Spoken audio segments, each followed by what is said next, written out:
for each of us here and those that will be watching. We give you the praise and thanksgiving in your name, Jesus. Amen. So I'll intersperse some things, but I got to be very careful because as soon as I get home, Jesse's going to ask me, "What did you tell him tonight? What did you tell him?" And if everyone, she's going to go, "No, no, no." So I'll say some things. I got inspired in at the 3 o'clock. Are we on? Okay, we're going. Here we go. This is number 3. And I start with just a review. We've got 3 scriptures going. These will remain constant for the entirety.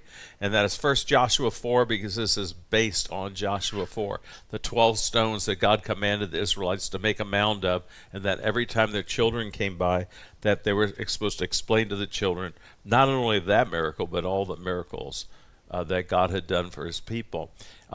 Interestingly, on the flight, here I go. I knew I was going to get into this. Okay, so how many of you, you have to go back a ways with this. How many remember Mark and Julie Ledoux? Okay, so we had no idea we were going to get in touch, in relationship with them, but we did when we were back there, and they invited us to a meeting with Daryl Issa and other people. It was like a luncheon thing. So we went to that, and it was spur of the moment. We got this invite, we went to it, and believe me, everything is spur of the moment back there. You go with your plans, but everything was changing continually from the White House, from all of a sudden we're no longer going to have a parade. Well, the people we were with, we were at a watch party on the day Monday when everything was happening.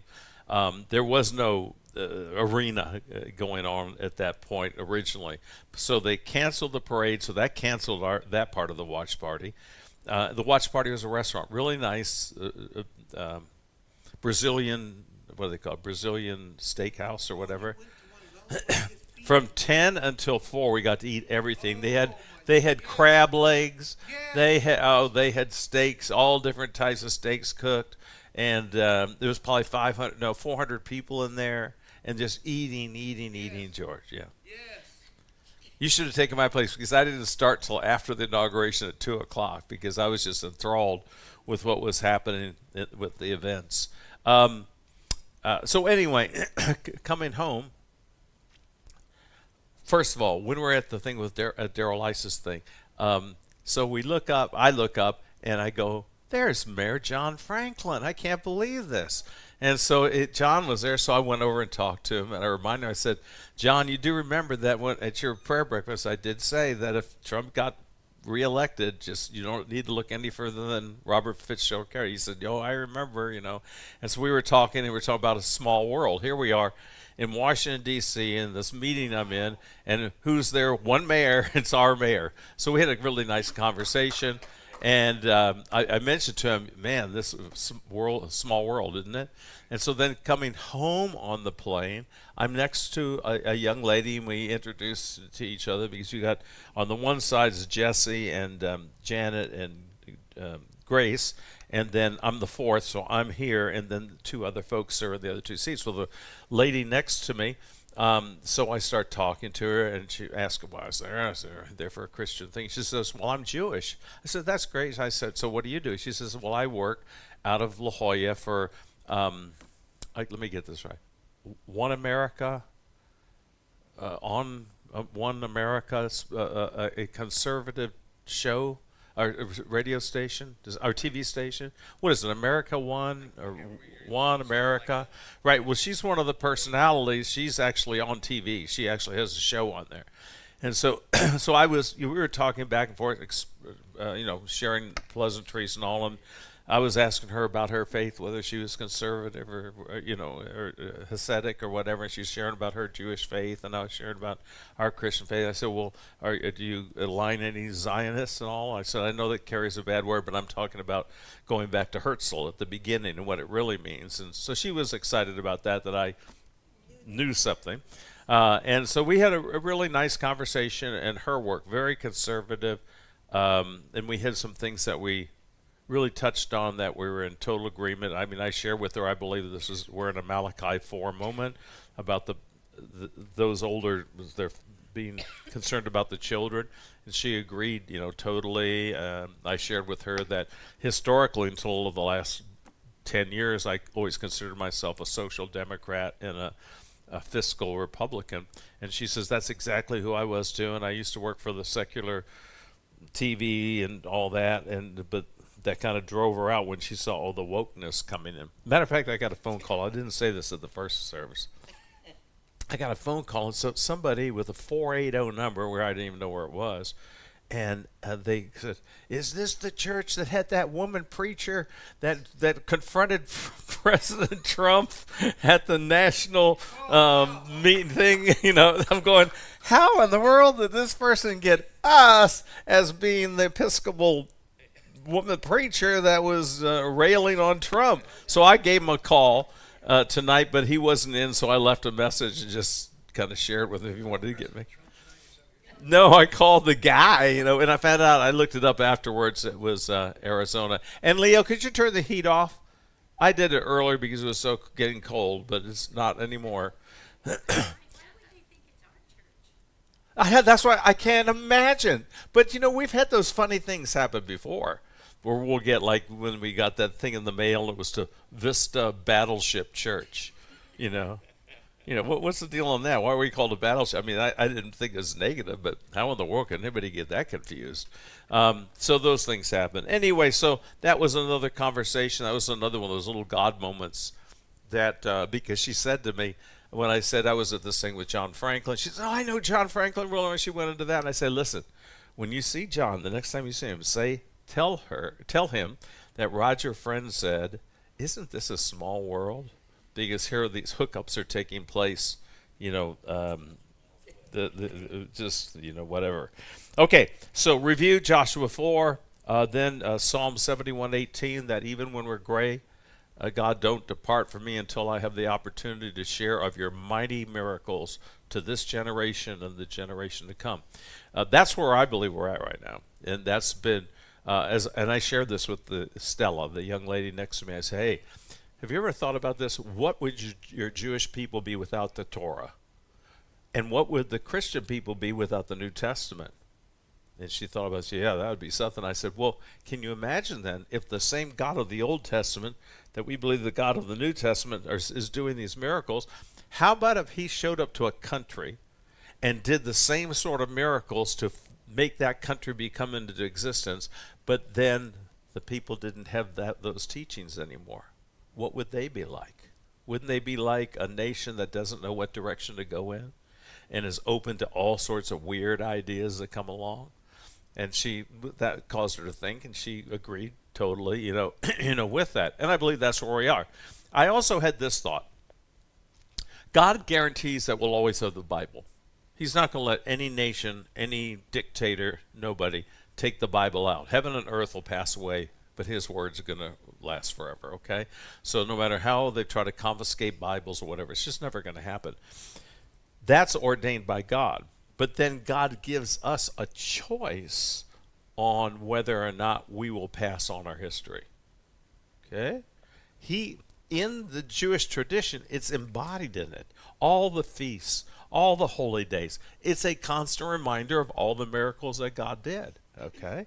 And so, for us, though, we're in Ecclesiastes 1 again, Ecclesiastes 1:11, where he says, there's nothing new under the sun, but there will be no memory from generation to generation, unless someone actually revives it, teaches it, inculcates it into the teachings. I mean, that's the reality. So once God was taken out of the schools, that means all the miracles were taken. And he mentioned that God's taken out of the school. That means that we have now divorced our history. So anything that God did supernaturally, which is supposed to vitalize us and revitalize us on a continual basis to make us remember that we're one nation under God, the God of Abraham, Isaac, and Jacob, it's gone. So what we're doing here, and I got to share with multiple people back there, including Dutch Sheets, and just as he did when I talked to him 4 years ago, when I did the George Washington speech at the Mayor's for Breakfast 4 years ago, and he asked me for it. He asked me for all of that we're doing here. He wanted to know if I'd share copies with him of it all, because it helps him in what he's doing. Because we're very similar tracks, okay, in terms of from that part of what his ministry is that deals with the history the godly history, the providential history of the United States. Okay, so I had that opportunity. We saw Cindy Jacobs there. For those that are involved in intercessory prayer, I don't know if Jesse posted yet, but the ladies took pictures. I'm not in anybody's pictures really, but the ladies are in all these pictures. Jesse's with Dutch Sheets, and Jesse's with Cindy Jacobs, and they got me in one picture where it was just the four of us. But anyway, so we had a lot of divine appointments. I'll tell you one. How many of you all went with us to the Presidio and planted the cross? And you remember the hawk that showed up? And remember what Terry Heicher said? He said, this is so strange because when I was back in New York burying that cross, and that's why they went back. We met them on Saturday morning. We met at the place where they had buried that, and we had prayer together for about a half hour out there, just thanking God and consecrating things and so forth. Anyway, and Terry said, when I was planning this thing, a hawk came down on my approach to the area and it almost knocked me over. It was, he says, and now here's this hawk that, if you remember, the hawk started down below, then he went up higher and higher, and finally up on top of the hill, and that's where he ended up planting the cross. And again, the Presidio in San Diego is considered the birthplace of the state of California. And so we were just calling on the renewal of things for this state as it is for the nation. Anyway, so Janet, Jesse, me, and Grace were walking to meet JC and Terry. And as we're walking, we're probably about 250 yards from them, and all of a sudden this hawk comes and lands on this light post right next to us. We all stop and look up, and a beautiful, almost looks like an eagle. This is a big thing, and it's winter, so he's got all the feathers and everything, and he looks down at us like this. And I knew it was God. I knew it was a godsend. I mean, for this to happen at every place we're going for these very specific things that we're doing, it was just God all the way. And so that was another thing we had. I'm going to get really in trouble. I tell you, I'm going to get in so much trouble. Let me get back to the paperwork here. Okay, so if you remember week 1, we dealt with the prayer of Thomas Prince. And do you remember the little jingle, or whatever you want to call it, that I gave you to help you remember it with the letter A? Anybody remember? This is to help you to memorize these. Answered prayer that saved the American colonies. And the way I do it is I make the A bigger, so I put an underline and made the A bigger, because I want to help us memorize it by the alphabet. So, answered prayer that saved the capital A American colonies. Okay? And that was the whole thing with Thomas Prince's prayer, and how the French fleet got destroyed simply by God answering his prayer. Then week 2 was what we used was bravery on the battlefield. George Washington, B. It's the letter B. So bravery on the battlefield, George Washington. What was that the story of? The Battle of what? The Battle of Monongahela. Okay, and so what was so outstanding about that? What happened there concerning George Washington? The bullets went through his coat. 4 bullets went through his coat. 2 horses were shot out from under him, but he didn't get even an injury. Okay? And all the people dying around him, and then years later, the testimony of both an Indian chief and a woman who had been kidnapped, and then the French. So you had multiple people attesting to the fact of George Washington escaping all harm, and they knew this was something special. We also mentioned the fact that the first 3 battles he got involved in, or assignments he got, he failed in every one. George Washington failed in all 3 assignments, but each time he became esteemed with higher accolade. Okay, he grew in the esteem of both his superiors and the people at large. So 3 defeats, and he's getting more accolades as he's going along. Only God does that. Okay, and people just started noticing there was something different about this guy. His courage was one of the things, but then that supernatural aspect of him always making it out better than he should in the situation. So tonight, now we're going to go into week 3. And what we're going to start with, well, let me do it by years. So the first week we're in the year 1745 and 46. Then we jumped up basically 10 years to last week, which is 1755. Then this year we're going to go 20 more years to 1775, because I promised you that of the 12 weeks, the first 3 would be miracles that happened prior to the American Revolution. So 1775, we're going to actually get up to March of 1775, which means 3 months further, and you're going to have the Declaration of Independence. Okay, there were certain, and the reason I chose these, there's more we could talk about other miracles, but I've chosen 12 because the way that this sets up is you can see how George Washington is progressing to become the father of the country, to see how much authority is given to him, and it's only because I believe that there was just something different about him, totally different. People recognized it, and it was then backed up by what happened to him in everything he experienced. So today I want to talk about a guy who's probably the least known, and I'm going to give you an assignment, and your assignment is very simple. Okay, and I'll give it to you now.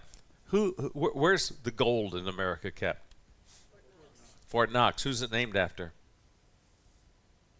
Somebody Knox. Good job, Jane. Who is it named after? Somebody named Knox. Absolutely. So we're going to talk about this guy named Knox and why he was considered. I'm going to give you a quote from George Washington about Henry Knox and about what he meant to the war and how closely, in his own words, how intimately he loved Henry Knox. I'm going to show his progression too, because it's, again, unbelievable how God used this man. And the question you're going to have, here's your assignment. I want you, after you get done, when you meet, I say, have you ever heard of wherever the gold's kept? They're going to say Fort Knox. And say, do you know who it's named after? And that'll give you an opportunity then to share what I'm about to share with you. You don't have to share it all. Someone asked me in the first service, what was it? A couple of questions I did get asked. I was challenged, and it was a good challenge, because I say that he will become the second Secretary of War. And then somebody said, well, no, it says here he was the first Secretary of War. And I said, well, he's kind of the first, but he's the second. And they said, well, who was the first? I said, well, you go look it up. You go look it up. Do you all want to know? Don't tell anybody from the first service. No. Benjamin Lincoln. Not any relationship at all to Abraham Lincoln. Benjamin Lincoln, from 1781 to 1783 during the war, was the first Secretary of War. Henry Knox will become the second and be Secretary of War for the entirety of both of George Washington's terms. So for once we become an established nation, he becomes the first of the United States Secretary of War. But in terms of what was assigned by the Continental Congress and by the Continental Army, it's actually Benjamin Lincoln. Okay, so now you know a piece of trivia that the first group nobody knew. All right, so you got that one. Okay, here we're going to start it. We're moving up now to 1775, okay? 1 year before the Declaration. On June 17th, 1775, following the Boston Tea Party, which was a year and a half before, the British fleet determined to bombard the American soldiers on New England Hill. The hill was Bunker Hill. It's the north entrance to Boston Harbor. The other area, the south entrance, is Dorchester Heights. We'll see something about that too. But this is what the English planned to do. And we've gone a long way since 1745, when we were teaming up with the British, and 1755, when we were teaming up with the British at the Battle of Monongahela again. Now we're 20 years later, and we're fighting against the English, okay? When you get to the Declaration of Independence, you either have 26 or 27 grievances left below when it starts. We hold these truths to be self-evident, that all men are created equal and endowed by their Creator with certain inalienable rights, among these being life, liberty, and the pursuit of happiness.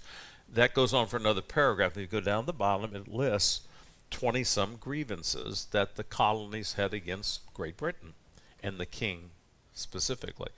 And we've come a long way since 1745 and 1755 when we were working with them in terms of England or Great Britain's expansion.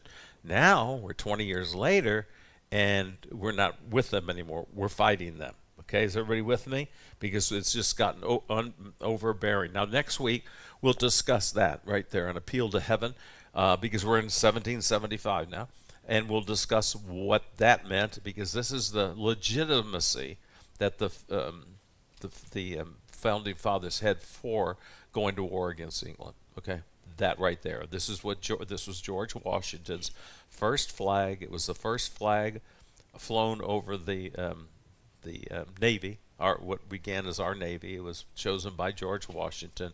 But the story behind it is what is important, because it's biblical, and it gave the founders the justification for going to war with England. Okay, because it wasn't easy, and you'll see at the end tonight, it wasn't easy for a lot of people. There were still a lot of loyalists here, some that stayed, some that went back to England. Okay. So the British fleet determined to bombard the American soldiers on a New England hill, which is Bunker Hill, which guarded the north entrance to Boston Harbor. But before the bombardment began, the English discovered they had the wrong size cannonballs.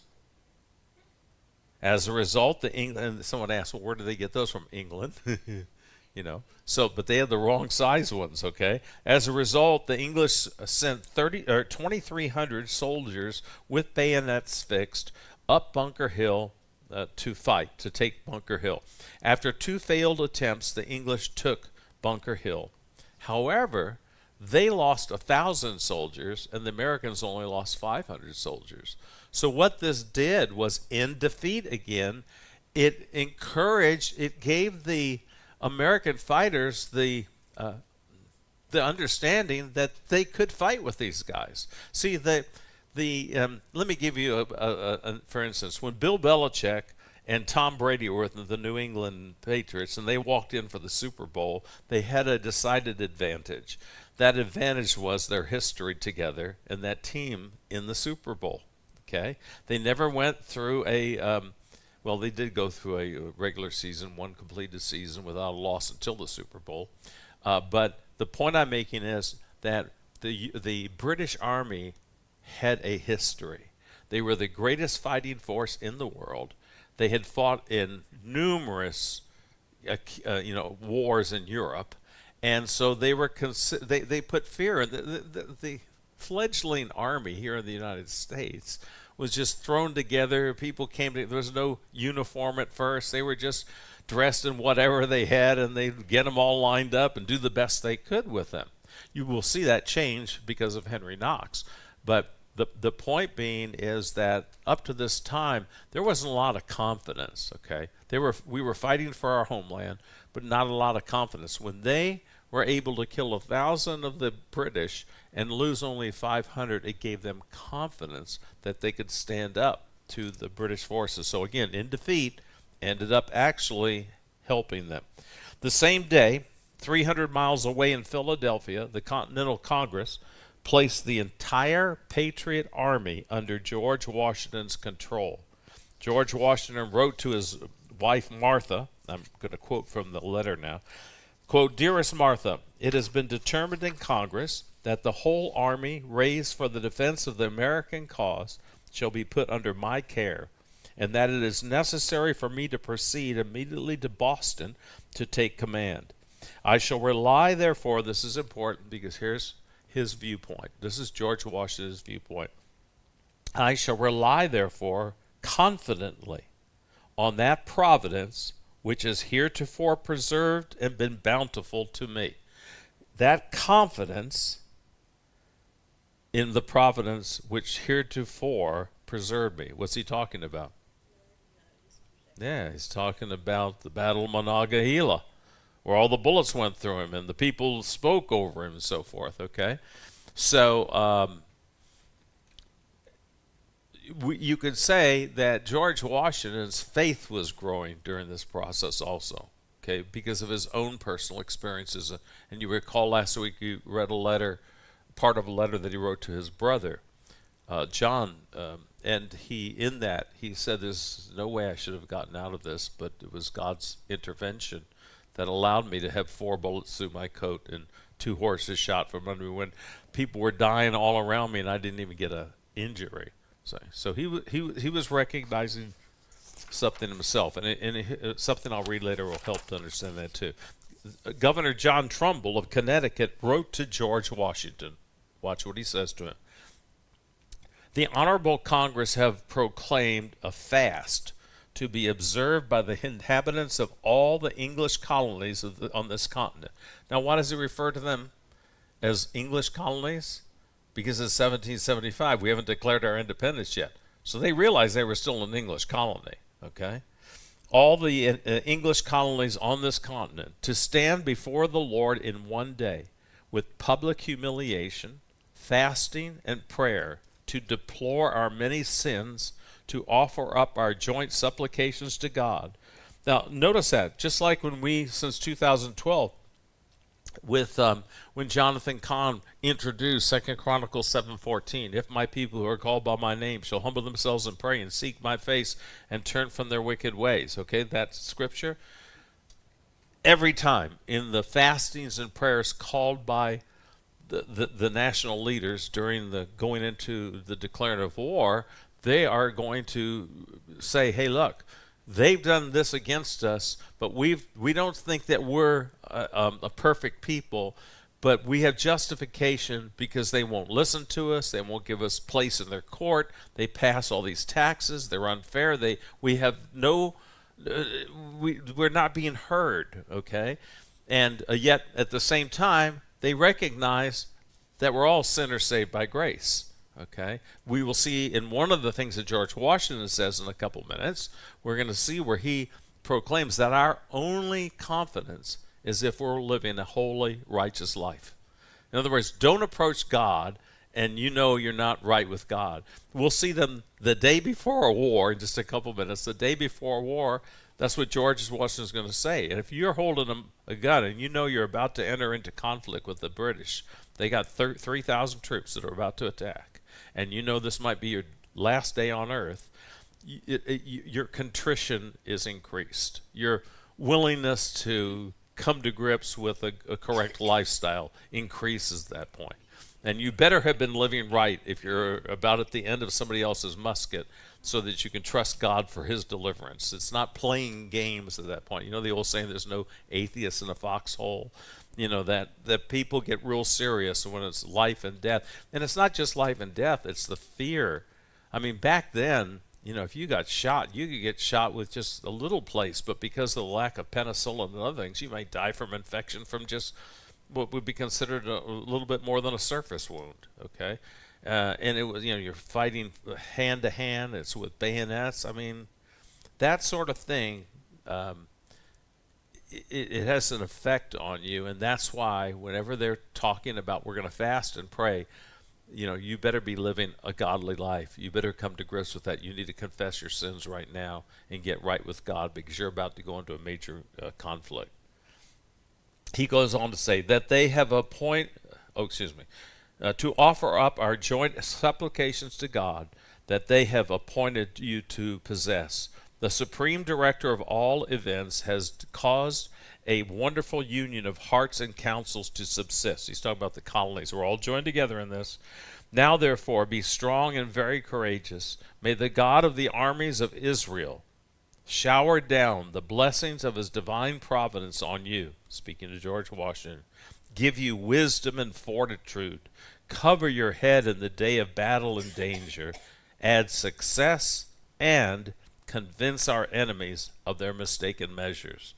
So that's right before this battle is what this governor writes representing the colonies to George Washington, which moves us now into what we call the miraculous story of Henry Knox. There's two things that will happen here. It'll be what Knox is able to do, but then it's also going to be divine intervention. Oftentimes, in a lot of these things that we, you know, George Washington, we had the bullets go through, but remember, he himself was out on the battlefield. In other words, he had the faith to go out on the battlefield to fight, and then God intervened. The Israelites, when they came, Joshua 4, to the Jordan River, the priests had to put their feet in before it parts. Okay, so there's usually something that we have to do, and then at the end of our strength, God intervenes. Okay, we do what we can, live for God, and do what He gives us to do. But then, oftentimes, we're absolutely dependent that God is supernaturally going to intervene. And that's what we're going to see with the story of Henry Knox. Henry Knox was born in Boston, Massachusetts. You notice a lot of this is Boston. And that's because Boston was the most important city at this time in the 1770s, okay?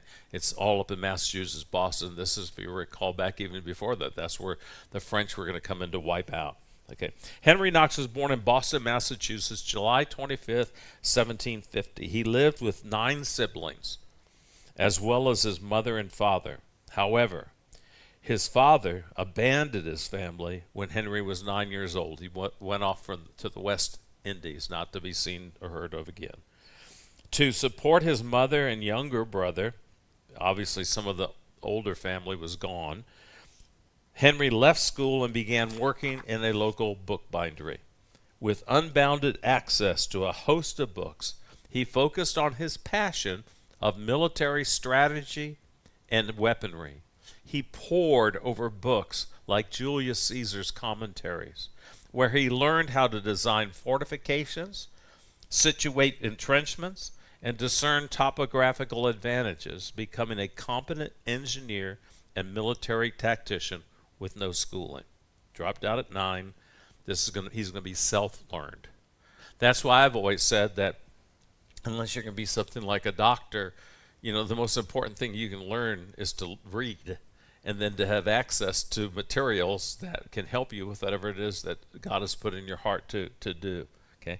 Later, in other words, if you are deprived of being able to go to school, but you know how to read and you have access, you can make it. You'll see how far he makes it. Okay. Later, he would open a bookstore he named the London Bookstore. Now, here we go. Divine appointments. Timing is everything. His store was frequented by John Adams, who will become the second president of the United States. Okay, in 1775, Adams recommended the now 25-year-old Knox for a position in Washington's burgeoning Continental Army. Now, why is it burgeoning? It's 1775. It's getting close to 1776. The people are coming together now and knowing that there's a growing opposition to the crown. Okay.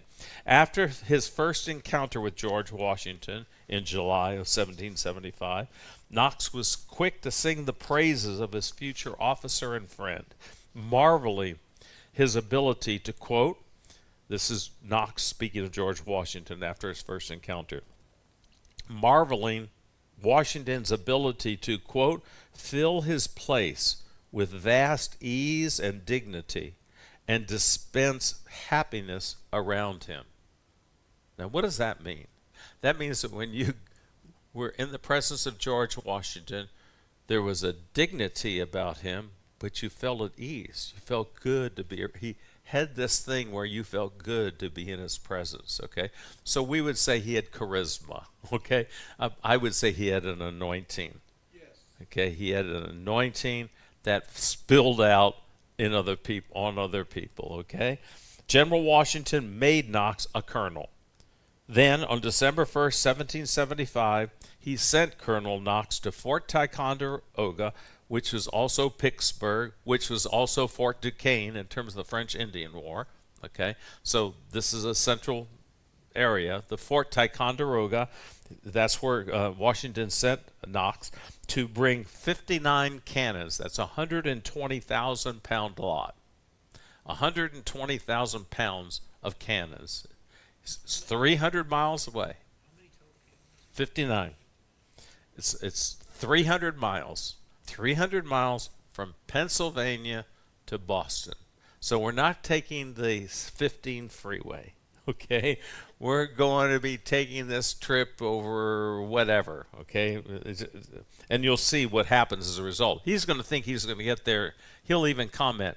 Knox will say, I'll be back there in 15 to 17 days. Well, 2 months later he gets there, all right? He was going to take these cannons. Washington calls for him to get these cannons so that they can drive the British out of Boston. Because remember, they took Bunker Hill. They're now inhabiting the area and control and so forth. Knox and his men arrived at Fort Ticonderoga December 5th, 1775. They began the 300-mile trek back to Boston, loading the available cannons, 59 of them, on big flat-bottomed boats, and rowed them through freezing weather to the southern end of Lake George. There the cannons were dragged across the snow. As he reported to Washington on December 17, 1775, quote, I have made 42 exceedingly strong sleds and have provided 80 yoke of oxen to drag them as far as Springfield, where I shall get fresh cattle to carry them. I hope, now this is December 17th, okay? I hope in 16 or 17 days to be able to present your excellency a noble train of artillery. Well, 16 days from December 17th would be January like the 2nd, something like that. He's not going to make it there until March. Okay. Knox arrived at the Hudson River, but the ice was not thick enough to support the sleds, and one sank. On January 8, 1776, Knox wrote in his diary of help provided by local farmers and pastors.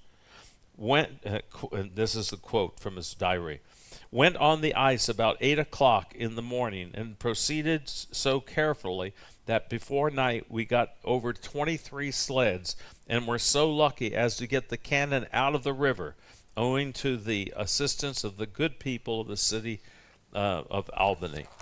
The 3-month endeavor of dragging the cannons over 300 miles from Fort Ticonderoga to Boston was called by historian Victor Brooks, quote, one of the most stupendous feats of logistics. Knox finally arrived at Cambridge, Massachusetts on the night of March 4th, 1776. A diversionary attack was made to distract the British, while Washington's men wrapped wagon wheels with straw to muffle the noise and frantically moved the cannons up to a strategic point on Dorchester Heights overlooking Boston Harbor. Now you got to understand what's happening here. The battle is about to go. Okay, they thought they were going to be there 2 months or a month and a half before. They're getting there at the final moment. So they do a diversionary attack on the British to draw the attention, but they're really trying to get these 59 cannons up into position to fire down on the British when they come. Okay, that's what this is all about. Because it's imminent. The attack is imminent. To make it appear even more impressive, they had painted some logs to look like cannons. So they're cutting off the logs, and then they're painting them. Okay, they're lining them up. You know, here's a cannon, there's a log, here's a cannon, there's a log. Because they're looking out at this fleet that's there from Britain that's going to come up and destroy them, and so they want to put some fear in them. So they just simply exaggerated the number of cannons they had. And, I mean, that's a very wise, thing to do. The next morning, and they did this all in one night. Okay. The next morning, an astonished British General William Howe looked up at Dorchester Heights and remarked, this they got after this battle, they found this out, quote, this is what the British general said, quote, the rebels did more in one night than my whole army would have done in 1 month. This stupendous feat of logistics led to what George Washington would describe as a, quote, most remarkable interposition of Providence, that they got there on time and what's about to happen. On March 6, 1776, from his Cambridge headquarters, General Washington ordered Thursday the 7th, quote, being set apart by this province as a day of fasting, prayer, and humiliation. Again, George Washington is the one who wrote this and released it. To implore the Lord and giver of all victory to pardon our manifold sins and wickedness, and that it would please him to bless the Continental Army with his divine favor and protection. All officers and soldiers are strictly enjoined to pay all due reverence and attention on that day to the sacred duties to the Lord of hosts for his mercies already received, and for those blessings, now check this out, which our holiness and uprightness of life can alone encourage us to hope through his mercy obtain. So what he's saying here, here's all his troops. He's releasing the troops. They're being read to the troops. They're giving the manifest, and they're reading this, right? And they're standing there with their guns, knowing they're going to battle. And what's he saying? He's saying, and we're asking God for those blessings which our holiness and uprightness of life can alone encourage. So if I'm standing there and I have somebody next to me, and I know what kind of a scoundrel he is, I know what kind of a bad life he is, I'm moving a couple feet this way when the lightning comes, okay? In other words, they're getting a continuity, a closeness by the one thing that they can have in common, and that is get your life together. You need to watch what you say. You need to watch what you do. You need to get things squared away because you're about ready to go to battle. And that's a very strong incentive, and it's also a very unifying incentive. And you're going to see how it pays off in relationship to Henry Knox in Washington in a little bit of time. On that same day, March 7th, British General Howe was assembling 3,000 troops to land and charge up Dorchester Heights. Now, he's not bombarding them because he doesn't have any cannonballs. Okay, so they don't have the right size cannonball. So now he's just going to release the troops on them. Okay, because their 1,000 are their troops before defeated them at Bunker Hill. To land and charge up Dorchester Heights, but a violent providential snowstorm arose, causing the sea to be too turbulent for the attack. General Washington wrote his brother John Augustine Washington on March 31st, 1776, quote, "Upon their discovery of the works next morning, great preparations were made for attacking them, but not being ready before the afternoon, and the weather getting very tempestuous, much blood was saved and a very important blow prevented. That this most remarkable interposition of Providence is for some wise purpose, I have not a doubt." So George Washington is viewing everything that's happening through the lens of God's involvement with them. He wants to make sure the troops are living clean. He wants to go to God in fasting and prayer. And then as he sees things happening where God intervenes, he reports them. So he's really reliant upon the Lord here for everything that's happening. Okay? So on March 8th, the next day, General Howe sent word to Washington that if the British were allowed to leave Boston unmolested, they would not burn the city on their way out. So there's this, once that supernatural, that snowstorm comes on the very day it's supposed to happen, it changes everything in terms of what they're experiencing on the ships and what they've experienced seeing the cannons, and they just make a decision. Look, we'll see you another day. That's basically what they're going to do here. 8 days passed, and on March 16, 1776, the Continental Congress approved without dissent a resolution by General William Livingston. Quote, "Congress, desirous to have people of all ranks and degrees, duly impressed with a solemn sense of God's superintending providence and of their duty devoutly to rely on his aid and direction, do earnestly recommend a day of humiliation, fasting, and prayer, that we may, with united hearts, confess and bewail our manifold sins and transgressions, and by sincere repentance and amendment of life, appease God's righteous displeasure, and through the merits and mediation of Jesus Christ,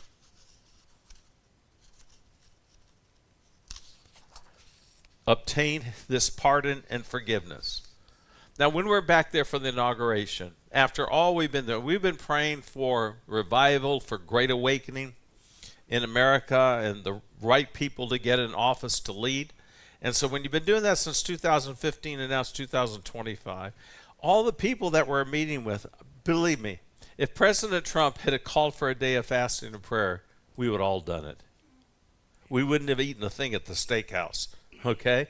Because we all sensed that we're at this momentous time in the United States history, that we've had so many evil things thrown at us over the last 4 years, meaning legislation and then commanding us to do this and to do that and to believe this and believe that, that we realize that we're at this critical juncture, and that there had to be a change. So for those of you, how many of you listened to the inaugural address? Okay, so you know that you know what was happening there.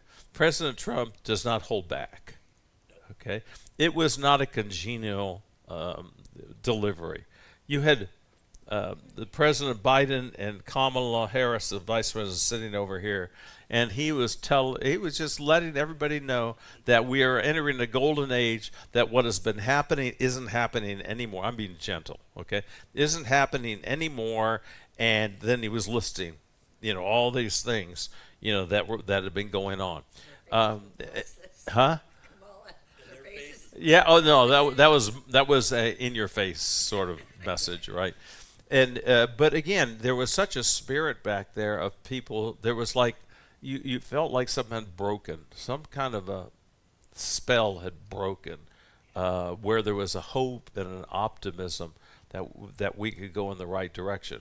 Now, remember, we were at the Christian inauguration gala, so this was Christians, some of the leaders in Christian the realm, and others from all over the United States were there. And for our party, there was 900 people. The day after party, it was like 400 or 500 people. And but they're all strong Christians, all believing that God has been doing something, that there is a great awakening going on. And this was the result of it. But believe me, if you had, when was the last time you heard for a president of the United States call for a day of fasting and prayer? I personally believe we were at that point where it could have been called for. But again, that's just my interpretation. The next day, March 17, 1776, British General Howe finally ordered his troops to board their ships and evacuate Boston. Sailing away, now check this out, with them were about 1,000 British loyalists. A British loyalist is a person that's living in America, but believes that we're doing wrong if we go against Great Britain, and so they're escaping. Okay, now check this out. About 1,000, there were about 1,000 British loyalists were with them, including the parents of Henry Knox's wife. So, like the Civil War, you're dividing families at this point, because some people felt that biblically as well as morally that we were their colony and we had no right whatsoever to secede from our relationship with them, to declare independence from them. And yet our forefathers felt it was necessary. And again, that's where this is going to be important next week. As a result of Henry Knox's stupendous achievement, he was promoted to brigadier general, augmenting the Army's artillery arsenal to unrivaled heights, helping later to secure pivotal victories at the battles of Trenton and Princeton and during the winter of 1776. Now, go back with me. He's a kid. At 9 years of age, he goes and works for a bookbinder because his father's left the family. He's got to help supply for his mother and his younger brother. So he's working in the bookbindery, which gives him access to his passion, which is military things. So he's learning all these tactics of great wars of ancient societies up to that day. And he's learning all this. God's preparing him in his childhood for what is coming. Okay? And that's how God did that. And that's why we said before, it's really important to be able to look back, both the good, bad, and ugly of your past, and see those good things that God put there, those directions that God has in us, those things that are our passions, so we can determine who we are now in the present, and where we're supposed to go in the future. We're supposed to be able to see how God has planned certain things and put you in a position to have an effect. And I had that opportunity to speak that into several people back there in Washington, D.C. By the Battle of Yorktown, that's the end of the war. We're in 1775. The end of the war basically is going to be 1781. Okay, the Battle of Yorktown. By the Battle of Yorktown in October 1781, the artillery of the Continental Army was so impressive. That's the change that Henry Knox caused. Was so impressive that the Marquis de Lafayette called it, quote, one of the wonders of the Revolution. You had this group of guys that had no training, no background in it, but by the time you got to the end of the war, you had an army, and a polished army that could obediently respond when needed. Celebrating Knox's roles in America's eventual triumph at Yorktown, Washington reported to Congress that the young general's, quote, genius supplied the deficit of means, meaning his genius took place, could balance out any deficits that they had. After which he promoted Knox to be the Army's youngest major general and finally commander. In 1785, Knox was chosen as the nation's second Secretary of War under President Washington. Who was the first? What was his name? Benjamin Lincoln. But not the first in terms of after the war when we're going to become the United States. Okay, so it's really a trick question. So you can put him as either the second or the first. Okay, meaning Henry Knox. The first one was in the war, 1781 to 1783. Colonies. Yeah. So what? That was? We're still colonies. Yes, we are still colonies. That's exactly right. In all, Henry Knox fought, check this out, in the battles of Dorchester Heights, the New York and New Jersey campaign, that's Trenton and Princeton. He arranged Washington's crossing of the Delaware. He also was in the campaigns of Philadelphia, Germantown, Monmouth, and Yorktown. As Secretary of War, Knox developed a plan for a national military, setting a precedent that guided the new nation's military training for more than 1.5 centuries. With respect to General Knox, now this is what Washington said. In respect to General Knox, Washington wrote, quote, "There is no man in the United States with whom I have been in habits of greater intimacy, no one whom I have loved more sincerely, nor any for whom I have a greater friendship." How'd you like George Washington to say that about you? I've never read anything that approximate that, except how he talks about his mother. Okay, but that's the kind of respect that George Washington had for someone that most people don't have a clue who he was, Henry Knox. And so today, for next week, for memorization, A is for answered prayer that saved the American colonies. B is battle, what? Bravery on the battlefield, George Washington. C, courage, creativity, and a whole lot of cannons. Okay? Courage, creativity, and a whole lot of cannons. Now, I put that in there, not only because it was 3 C's, but that'll help you to remember it. Okay? So this guy, Henry Knox, was as important as anybody under George Washington's care. And yet, how many people know of him? You know? So let's say he was good as gold. Maybe that's why they keep all the gold in Fort Knox. Okay, what do you have in terms of questions tonight or thoughts?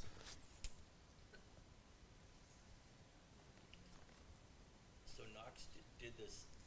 He planned the crossing of the Delaware. Yes, he plotted it out for him. Yeah. What night did they do that? Wasn't that like they would Christmas Eve? Yeah. Yeah, we'll get there. Okay. We're not there yet. Not really. Look. Here's the deal. I'm going to tell you from experience. You could collect sheets and have a nice little binder, and it'll sit on the shelf, and it'll be like some people's Bible. They never get in it, okay? But I have an opportunity for you here that what we're doing tonight, and we've done the other nights, is all on VCF Church Facebook. You can go back and review things and flip forward or flip backwards.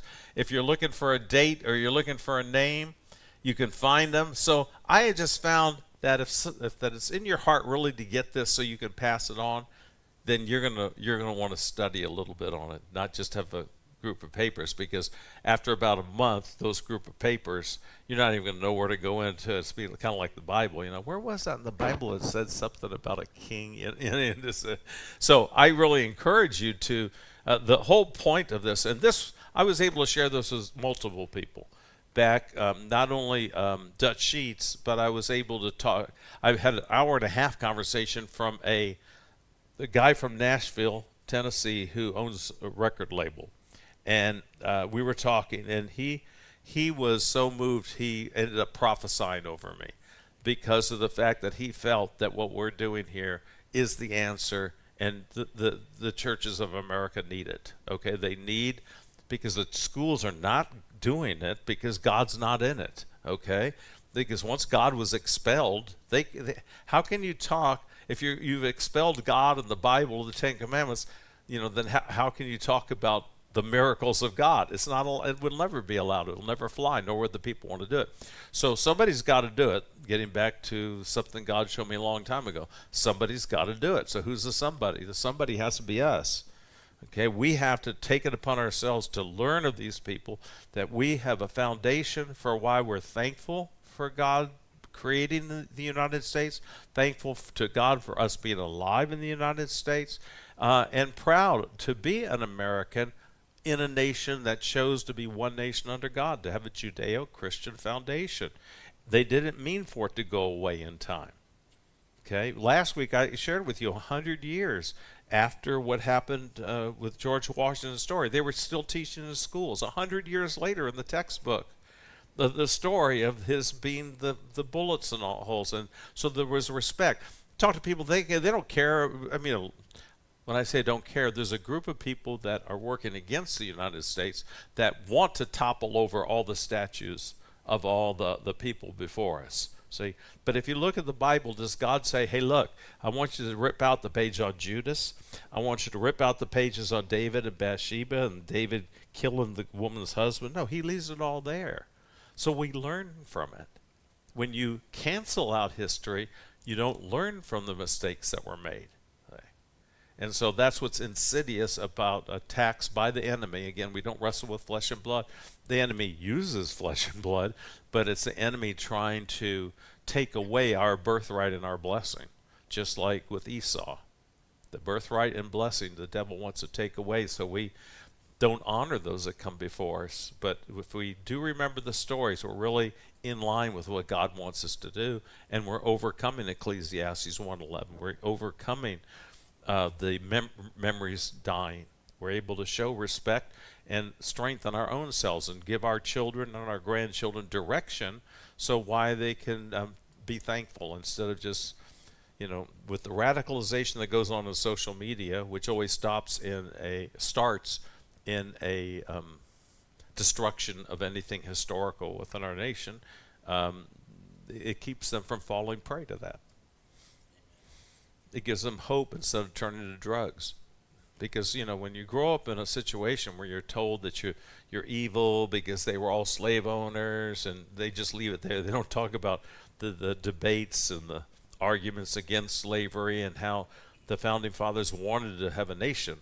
And in that nation, there were people in the South that really wanted slavery, and so they let law take precedence over just fighting continually to destroy other people's ideas. And that's one thing that we have. I got that telephone call that I got. The person was livid. The fact that the Episcopal bishop, the lady, was confronting President Trump at I forget what it's called. It's not the National Day of Prayer. It's the National Church Service, which we were already warned. I was warned that 3 years ago they went woke. Okay? But again, historically, that has been a huge thing, okay? Going back to George Washington, okay? This is big. And so, obviously, whoever was giving information to President Trump, they didn't know what direction they were going in, and so they went full-blown, Huh? What wasn't a setup? Yeah, nobody knew. But she's on record of being against Trump for years. Okay, she's fought him before on other subjects. Apparently she was newly appointed or something as of 3 years ago. Yeah, she was. Yeah, but the thing is, you can look back at her history and see where she aligns. Okay, and so she was DEI woke the whole bit, and so I look at it that Trump can handle that. Hey, If you, what does it say? A wise man when he's rebuked, what does it say? A wise man rebuked what? He's humble about it. He learns from that. It makes him to look at it and go, okay, let me look at this. Well, let's see. I'll examine point number one about immigration. She chose what was not really the argument of immigration. She chose instead to attack an area that doesn't really exist. Then her second point on the people that are afraid. No one should be afraid in the LGBTQ community. He's always said exactly what he said. He says there's male and there's female, but he respects people's rights to choose what they're going to be and do. But he doesn't want to give federal funds to things that he feels is not right for the country to give in terms of their taxes and all. So the people are going to get to live. Hey, you could be and do whatever you want to do in America as long as it's not breaking the law, okay? But that doesn't mean we have to respect all types of lifestyles. There's a difference, okay? We can tell the truth about different things according to what God says. So anyway, so I personally, whatever, I'm sure that is not the worst he's ever experienced in terms of criticisms, critical things. I mean, he's been thrown in jail and is a felon and all that stuff. One of the shirts back there, people wearing, I voted for a felon. There was also that we were at the Embassy Suites Hotel, and right outside us the whole time were these trucks, and they were selling things, and they had the horns going bong, real late into the night, bong, and then they were having dancing and singing and everything going on out there. So I mean, it was a festive experience. It was very different, and I felt like those movies on the day that we went to. Oh yeah, it was the day of the inauguration. There was checkpoints, so these large fences, and then you had to go through a checkpoint, and they checked you and everything, right? And I felt like one of those movies, Escape from L.A. or whatever the things were, where you got your zone you live in, and you can't go out your zone. Yeah, and then it's trying to get Uber was like, well, you could get them, but you weren't going to get to where you thought you were going.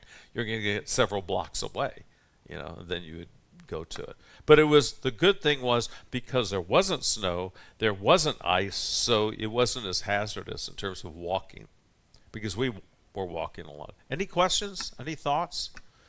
Cold. You guys look cold. It was real cold, yes, but I had my heavy coat, and what was I going to say? Hey, listen. Never, ever, ever forget Henry Knox. What a gem.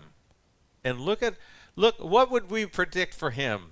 With Pops taking off at 9 years of age, having to go to work in a bookbindery, but he had a will to learn, and then he applied that, and he was one of the key architects of the American Revolution. So much so that Fort Knox is named after him, so much that he was first or second Secretary of War, and was... George Washington loved the guy. Just a tremendous individual. Someone in the first service said, I said that Henry Knox's wife's parents left, I won't repeat what they said. What? In other words, your mother-in-law's parents, well, anyway, we don't even go. I think it was something like good riddance. We don't have to worry about them giving us their political views anymore. They're back over in England. Well, next week, we are going to get into the first of the miracles. Many of you know it already, but I'm going to add some new. This always expands, okay? If you've heard these before, you know they're expanding in terms of things I'm putting in there. So we'll talk about the Battle of Brooklyn Heights, but we're going to also add the George Washington flag and how that was used to really give the authority to break from England. But the next week's is, again, it's just another one of those steps in the way that people looked at George Washington, okay? Because really, after this, the one we're going to talk about next week, there should have been no American Revolution. We should have been wiped out. It should have been done with right there. But a miracle happens. And this one's more than just a snowstorm. Anything else? Jane wants you to ask a question because I have to try a new procedure. Somebody asked me a question. Come on, just anything. So I watched the first week on video because I couldn't be here. video doesn't pick up the person asking the question. So he's nodding his head and listening, and then he tells us something, and we have no idea what they're talking about. And then the second person or the third person, instead of asking a question, talked and talked and talked. Again, he's nodding his head and encouraging them, but there's not a thing, we can't hear anything. So I suggested that when someone asked a question on video, he would repeat the question and then respond to it. And you guys blew it. You didn't even. Jane, ask me a question. How wonderful is it to know that people around the country are going to be excited to hear what we're doing here and want to replicate it? Jane just asked the question. How wonderful it is to know of how excited people are around the country knowing of what we're doing here. And my answer to that is, I hope that a lot of people are inspired by it, because I believe, Malachi 4, I believe that we have to start passing on to the next generation these stories. We cannot let them die. They must live. That's for health for our children. It'll keep out of a lot of problems. It'll give them a foundation so when they're tempted in areas, they'll see themselves as different than someone that's life is worthless and meaningless because there's nothing to believe in. Because unfortunately, for me, American history was really boring in school, okay, because none of this was there. But you add this and it becomes very inspiring. Yes? On Friday night, could you do the same? Repeat the questions, because sometimes people are in the rear, talk very low, and we never heard the question or the prayer. The prayer especially, yeah. Yeah. And I want to encourage people, if you've not come out to Friday night prayer, we've been praying all along. But the fact is that when Victory Outreach outgrew us and moved to their new location, immediately week later, we changed Friday night from a bilingual service to a prayer meeting. Why? Why did we immediately do that? Because since 2012, we've been showing the Harbinger and knew that we were in a dire place. And so we knew that we needed to be prayerful about these things. So the whole thing about Friday night, which will continue, is for a continual way. It's so funny. All these years we've been talking about a great awakening and everything, and I'm hearing people going, yes, there's an awakening happening. So people in news I've heard it on. So I really believe that we are hearing God, and agreeing with him on what he wants us to pray for. And that is for great awakening, for revival, and what I call this. I wanted to tell. Well, I'll do that on Sunday, but I will give you this little hint.